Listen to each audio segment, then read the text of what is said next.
Good evening. It's 8:53 p.m. on the East Coast between President or Vice President Kamala Harris and former President Donald Trump. Capital Politics special coverage of the ABC News presidential debate starts right now.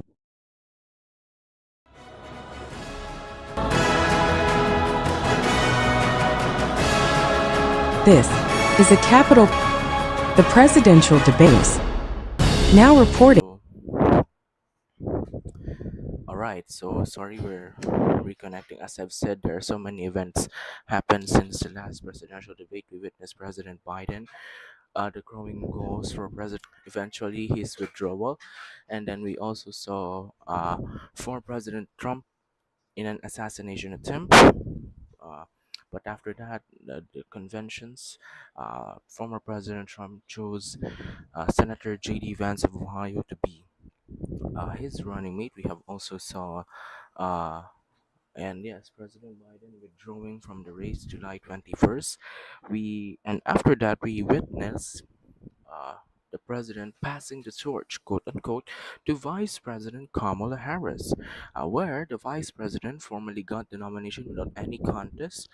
And again, the Democrats have been united once again as Vice President Harris takes the lead in the ticket. Vice President Harris chose Governor Tim Walz of Minnesota be her running mate. Right, we are just exactly 3 minutes and 36 seconds before this presidential debate. Uh, for those who are asking, we will have also a vice presidential debate that will be on October the 1st. We're gonna make the formal announcement if we will once again simulcast the debate. All right, so um, today, here are some rules by the presidential debate. I'll just um, discuss some.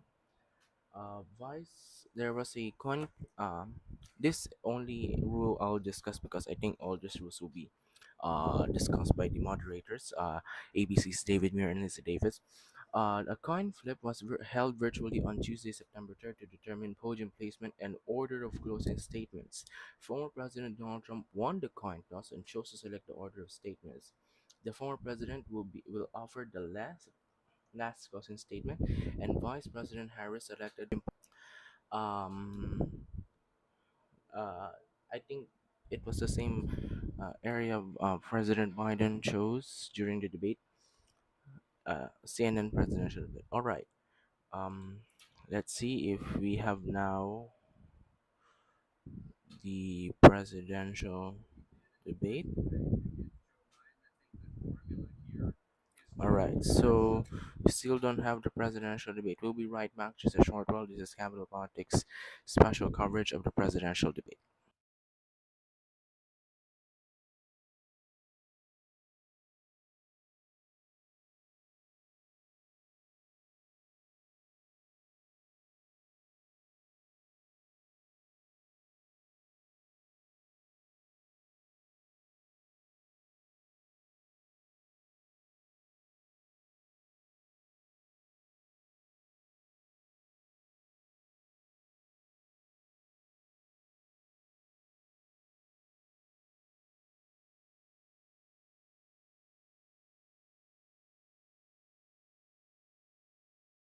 We are just a minute away from the first press. Now go to.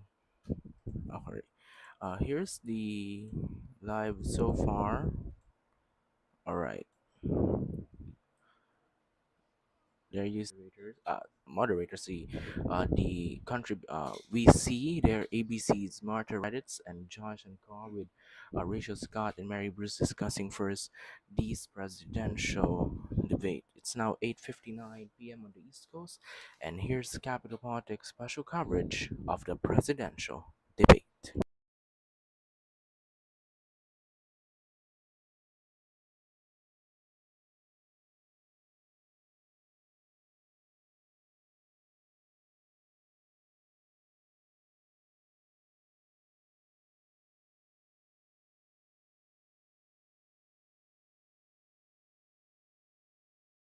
post-game show as soon as it's over. We are going to toss it right now to David Muir and Lindsay Davis.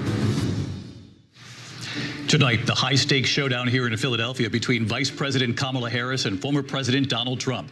Their first face-to-face meeting in this presidential election, their first face-to-face meeting ever. A historic race for president upended just weeks ago. President Biden withdrawing after his last debate. Donald Trump now up against a new opponent. The candidates separated by the smallest of margins, essentially tied in the polls nationally. Right here in Pennsylvania, all still very much in play. The ABC News presidential debate starts right now. This is an ABC News special, the most consequential moment of this campaign. Kamala Harris. Together, we will chart a new way forward. Donald Trump. We will soon be a great nation again. Face to face, historic. The ABC News presidential debate. Here now, David Muir and Lindsay Davis. Good evening, I'm David Muir, and thank you for joining us for tonight's ABC News presidential debate. We want to welcome viewers watching on ABC and around the world tonight. Vice President Kamala Harris and President Donald Trump are just moments away from taking the stage in this unprecedented race for president. And I'm Lindsay Davis. Tonight's meeting could be the most consequential event of their campaigns, with Election Day now less than 2 months away. For Vice President Kamala Harris, this is her first debate since President Biden withdrew from the race on July 21st. Of course, that decision followed his debate against President Donald Trump in June. Since then, this race has taken on an entirely new dynamic. And that brings us to the rules of tonight's debate. 90 minutes with 2 commercial breaks. No topics or questions have been shared with the campaigns. The candidates will have 2 minutes to answer questions, and this is the clock. That's what they'll be seeing. 2 minutes for rebuttals and 1 minute for follow-ups, clarifications, or responses. Their microphones will only be turned on when it's their turn to speak. No pre-written notes allowed. There is no audience here tonight in this hall at the National Constitution Center. This is an intimate setting for 2 candidates who have never met. President Trump won the coin toss. He chose to deliver the final closing statement of the evening. Vice President Harris selected the podium to the right. So let's now welcome the candidates to the stage. Vice President Kamala Harris and President Donald Trump.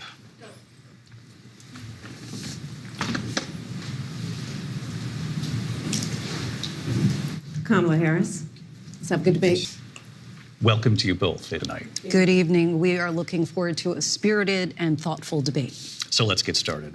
I want to begin tonight with the issue that voters repeatedly say is their #1 issue, and that is the economy and the cost of living in this country. Vice President Harris, you and President Trump were elected 4 years ago, and your opponent on the stage here tonight often asks his supporters, are you better off than you were 4 years ago? Do you believe Americans are better off than they were 4 years ago? So I was raised as a middle-class kid, and I am actually the only person on this stage who has a plan that is about lifting up the middle class and working people of America. I believe in the ambition, the aspirations, the dreams of the American people.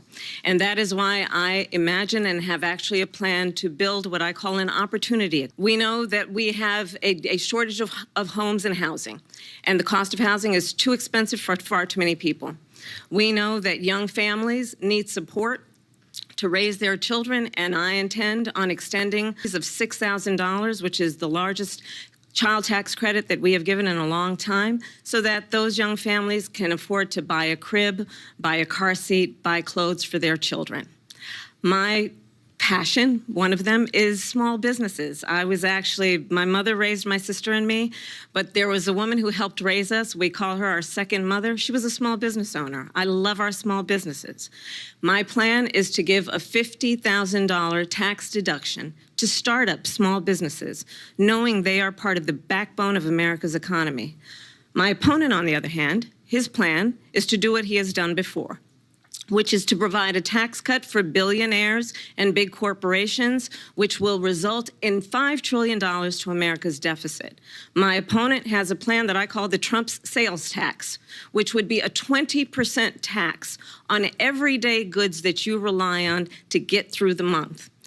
Economists have said that Trump sales tax would actually result for middle-class families in about $4,000 more a year, because of his policies and his ideas about what should be the backs of middle-class people paying for tax cuts for billionaires.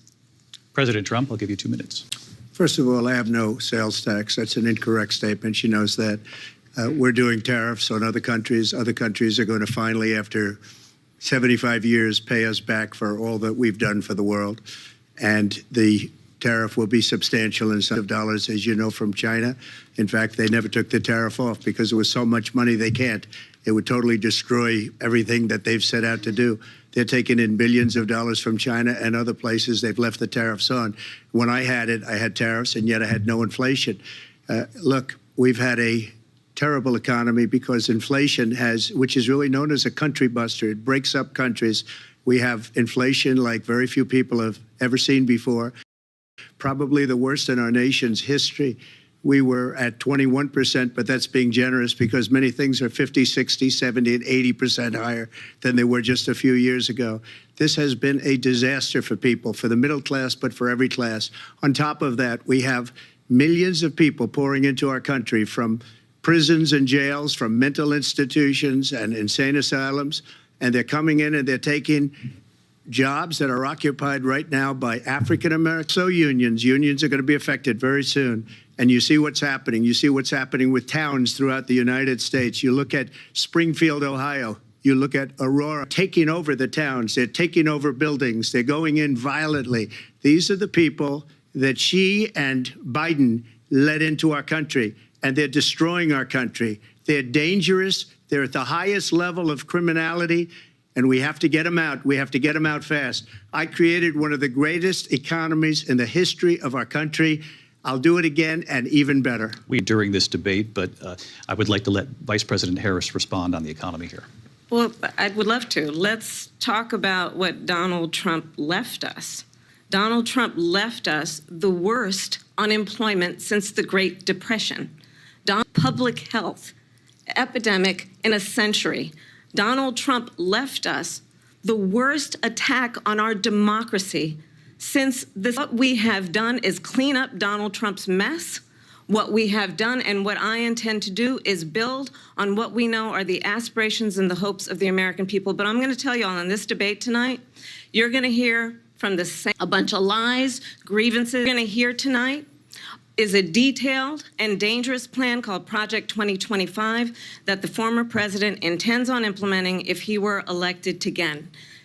I believe people want a president who understands the importance of bringing us together, knowing we have so much more in common than what separates us, and I pledge to you to be a president for all Americans. President Trump will give you a minute here to respond. Number one, I have nothing to do, as you know, and as she knows better than 2025. That's out there. I haven't read it. I don't want to read it purposely. I'm not going to read it. Came up with some ideas. I guess some good. Open book. Everybody knows what I'm going to do. Cut taxes very substantially. We got hit with a pandemic, and the pandemic was not since 1917, where 100 million people died. Has there been anything like it? We did a phenomenal job with the pandemic. We handed them over a country where the economy and where the stock market was higher than it was before the pandemic came in. Nobody's ever seen anything like it. We made ventilators for the entire world. We got gowns, we got masks, we did things that nobody thought possible. And people give me credit for rebuilding the military. They give me credit for a lot of things, but not enough credit for the great job we did with the pandemic. But the only jobs they got were bounce back jobs. These were jobs bounced back, and it bounced back and it went to their benefit. But I was the one that created them. They know it, and so does everybody else. Vice President Harris, I'll let you respond. So Donald Trump has no plan for you. And when you look at his economic plan, it's all about tax breaks for the richest people. I am on opportunity economy, and the best economists in our country, if not the world, have reviewed our relative plans for the future of America. What Goldman Sachs has said is that Donald Trump's plan would strengthen the economy. What the plan would actually explode the deficit. 16 Nobel laureates had a plan as something that would increase inflation and by the middle of next year would invite a recession. You just have to look. He has no plan for you because he is more interested in defending himself than he is in looking out for you. That's just a soundbite. They gave her that to say.